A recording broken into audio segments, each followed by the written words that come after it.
This is Auggie and his week 1 recap. Hi, bud. Good boy. So starting training this week, we are doing some toy play.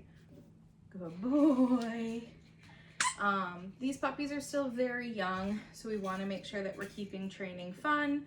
We're taking breaks in between the behaviors.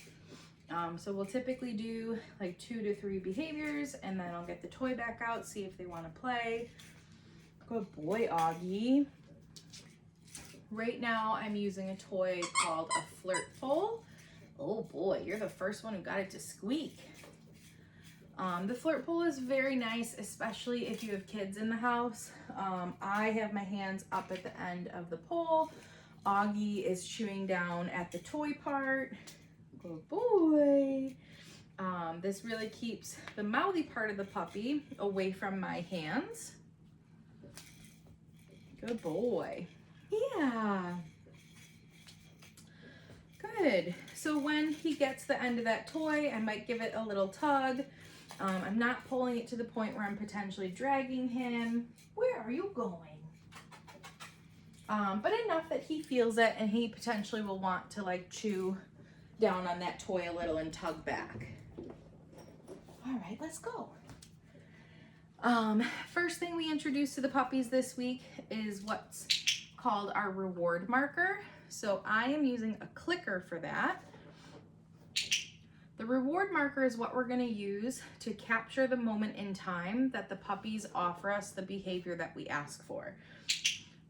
So I like to use the sit as an example there. So once my dog's, well, he's doing a very nice sit right now, but once the dog's butt is on the ground, front 2 paws are on the ground, that is what I'm going to capture. That is what I want to click and feed. The click is a promise, so it's a guarantee that you're gonna get food, especially in the beginning stages. Even if you accidentally click, I would still make sure that you're feeding your dog, because we're reinforcing and building the value to that clicker. Good boy. So right now, just charging that clicker, simply clicking and feeding, clicking and feeding. No. Definitely make sure we're not clicking when there's any negative behaviors like jumping or whining. Good, so 4 paws on the ground.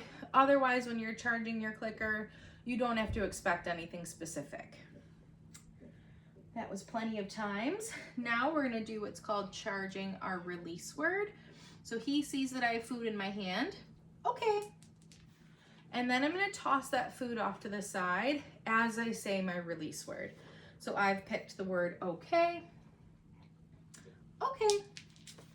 And with charging our release word, same concept. I'm teaching him that when you hear this word, you have the okay to get up and move. So we're going to use that to release him from positions in the future. Okay. I want to make sure that I toss that cookie in different directions. So he's used to being released in different directions. Right now, I can't really toss that food too far. Okay. Because they're still learning what that means and that they go find a piece of food. Okay. But once he really starts to learn this, you certainly will be able to toss it further and further. Good job, bub. Feeding off of that, we're going to play a game called the flying cookie game. Okay. Auggie. This is a name game exercise. So tossing the cookie in one direction. Okay. Auggie. And as soon as he's done eating, that is when I want to call his name. The moment I'm clicking is when he turns towards me. Okay. Auggie. Good boy. So key points is make sure that he's done eating the food before you call his name. If he's eating that snack, he might not listen to you right away, and then you're just kind of creating a delay in response. So make sure he's done eating before we ask that name. Okay. Auggie. And he turns pretty quick as is. They're so smart. They catch on to the game. They catch on that I eat this cookie, I turn towards my human. So this week, that game, we left it pretty simple. I stayed stationary, but in the future, I'll move my body to really make him think and work and find where that name was called from. Good boy. You're so playful, huh? He's like, yeah, I'm playful, but I want those cookies. I want those cookies. What do you think? So I'll try for a few seconds. Yeah, good boy. Try to get him engaged in some play. And then you get bored and go explore other things. So let's keep working. All right, Bubs. So the next thing I want to work on is teaching him how to follow a food lure. So the way that I want to do that is I'm going to have food in my palm, and then I want to cover that food with my thumb. This way I can really turn and move my hand without worrying about dropping that food. And then when it's time to give him the food, I just remove my thumb and he gets a piece of food. Auggie! Pop, pop, pop, pop, pop, pop. Upper! Yeah! So he was sniffing over at the garbage area, which I had tossed a treat in earlier. So there's something yummy in there that he wants. I called his name once, he didn't respond. I don't want to call his name again. So that's super important, that when you're calling your dog's name, only say it once. If they don't respond, then I will do those other noises like puppy puppy, kissy noises, anything to get their attention back towards you. And because he's a learning puppy, I'm still gonna click and feed him when he turns and gives me his attention. Good boy. So following that food lure, he's attached to food. We're gonna take a few steps. Good boy. Click and feed him. I wanna pair this with his name as well. Auggie. And that's really just another way to do a name exercise. Auggie. Good boy. Auggie. Okay. Good job, bub. Feeding off of that, we're gonna move right into our hand targets. So hand targets, I wanna hold my food the same way I did that food lure. So flat palm, thumb covering that cookie. I wanna get him attached to the food first. Once he's attached, he wants it, then I am gonna take my hand away. Touch. Good. So hand targets, they are a movement exercise. I wanna see that he gets up and moves and follows that hand. Touch. Good boy. Make sure we practice with both hands. You might find that if you only practice with one, when you need to ask it with your left hand, he ignores it or blows it off. Touch. Good boy, Auggie. Touch. Good job, sir.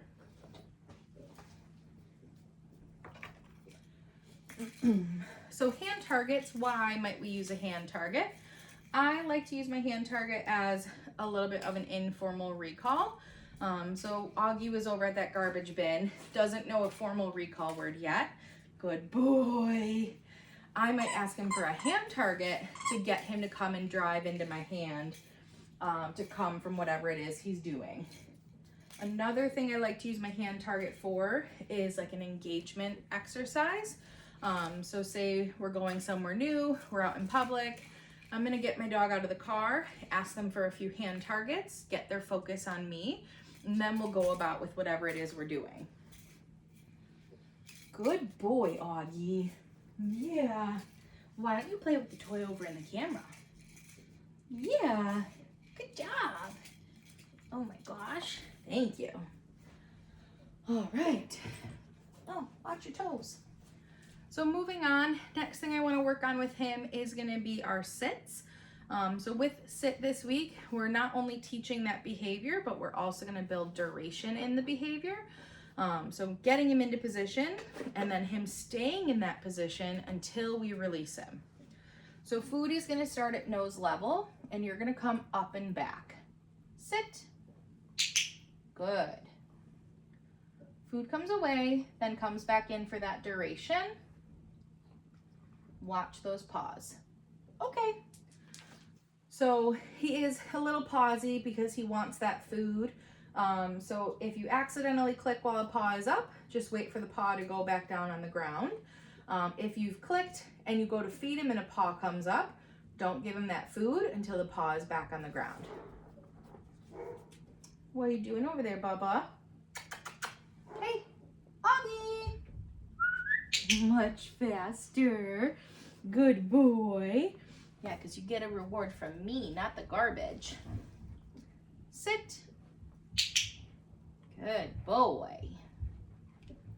Those darn paws. And he will start to learn that he doesn't get food when those paws are up in the air. Okay. You guys are just like mini bears. Bears with big paws. Sit. Wait that paw out. Oh, good boy. Stay in that position though, sir. Good job. Okay. All right, good boy. The next thing we're gonna work on is gonna be our magic mat. So this is the first steps to our stationary behavior. Step one, I'm gonna put the mat down somewhere. Goal is that he comes over, gets 4 paws on. So I'll click and feed the 4 paws, and then I'll feed some follow-up cookies for staying on the mat, and then a final cookie to release him from the mat. From there, I'm gonna pick my mat up and move it to a different spot. Waiting for 4 paws, and I can help him a little with this. Good. So in the beginning, while he's learning, you might need to be strategic with where you place yourself, with where you show him the food, to really encourage him to get the 4 paws on. Good boy. Okay. Pick the mat up. We're gonna move it somewhere else. Goal with this is it really builds his drive and desire to come into this mat. Good job. Get that back paw on that mat.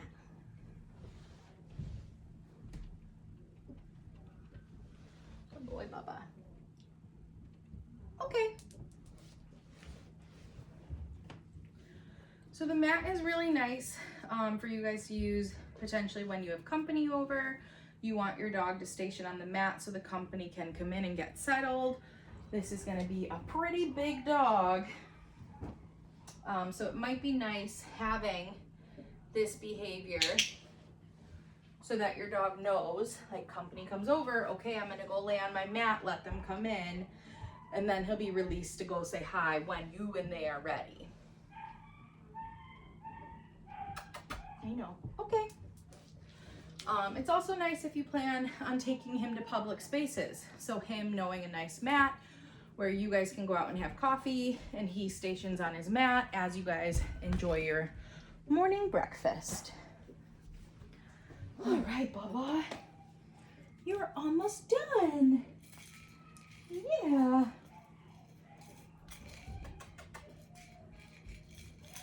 Good boy, sir. He's like, I am over your toy. I hear my brothers or sister crying upstairs. Yeah, that's okay. They're okay.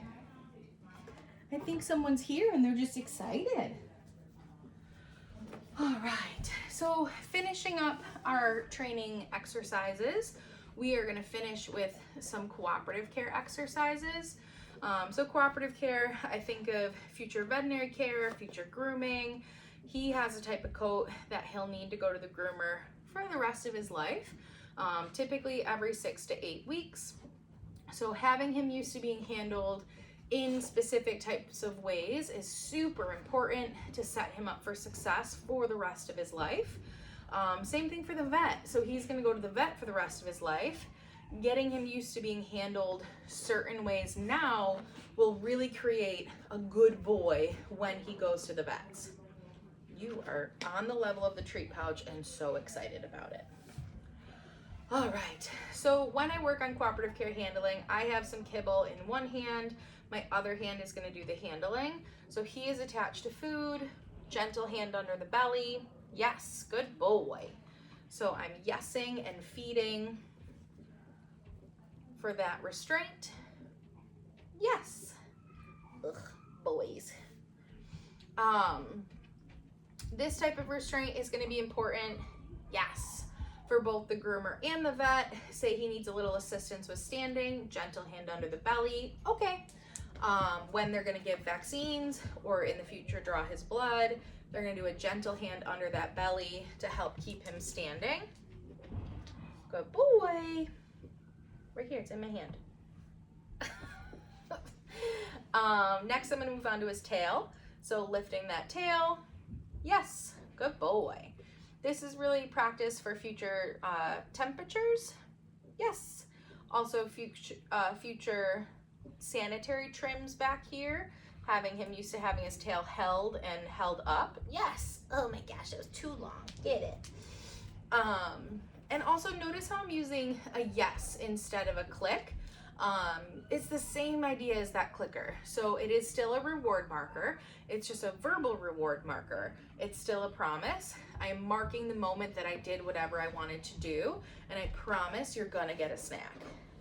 He's like, I know where those snacks are kept. So moving up towards his face, he is focused on food. I'm gonna just use some pets behind his head. Wait for him to engage back with the food. What is that? What do you hear? What is it? It's okay. Auggie, good boy. Yeah, you checked it out. Everything's okay. Such a curious boy. So he's engaged to food. We'll flip an ear. Yes, good boy. We'll do the other ear. Yes, good job. Good boy, Hunter man.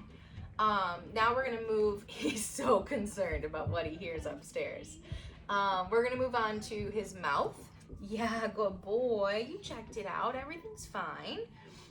So gentle pats behind the back to start, and then gradually move closer and closer.